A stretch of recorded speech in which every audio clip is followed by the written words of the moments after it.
ശിക്ഷാ ഇളവ് നൽകാനുള്ള നീക്കത്തിനെതിരെ നടപടി. കണ്ണൂർ ജയിൽ സൂപ്രണ്ടടക്കം 3 ഉദ്യോഗസ്ഥർക്ക് സസ്പെൻഷൻ. ശിക്ഷാ ഇളവ് ഗൂഢാലോചന 2022 തുടങ്ങിയതെന്ന വി.ഡി. സതീശൻ. നിയമവിരുദ്ധമായി ആർക്കും ഇളവ് നൽകില്ലെന്ന് മന്ത്രി എം.പി. രാജേഷ്.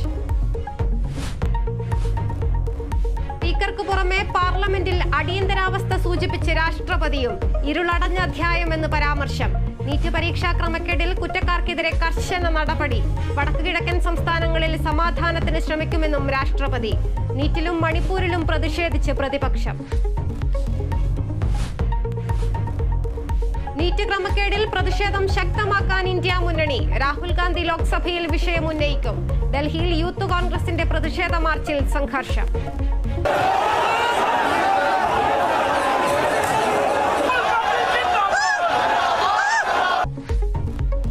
നീറ്റ് ക്രമക്കേടിൽ ബീഹാറിൽ 2 പേർ അറസ്റ്റിൽ.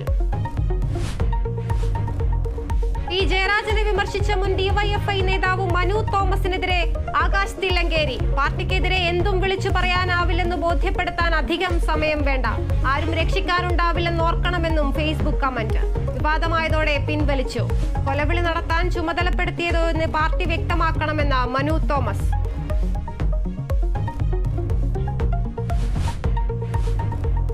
തർക്കമുള്ള പള്ളികൾ ഏറ്റെടുക്കാൻ നടപടി പുരോഗമിക്കുകയാണെന്ന് സർക്കാർ ഹൈക്കോടതിയിൽ. യാക്കോബായ ഓർത്തഡോക്സ് സഭാ തർക്കത്തിൽ നിലപാട് അറിയിച്ചു.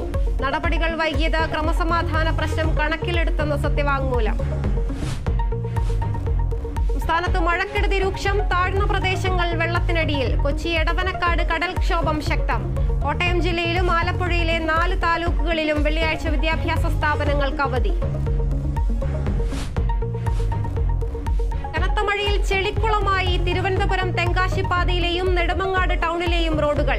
ഗതാഗതക്കുരുക്കും പാതാളക്കുഴികളും ജനങ്ങൾക്ക് ദുരിതമാകുന്നു. അപകടങ്ങളും പതിവ് കാഴ്ച.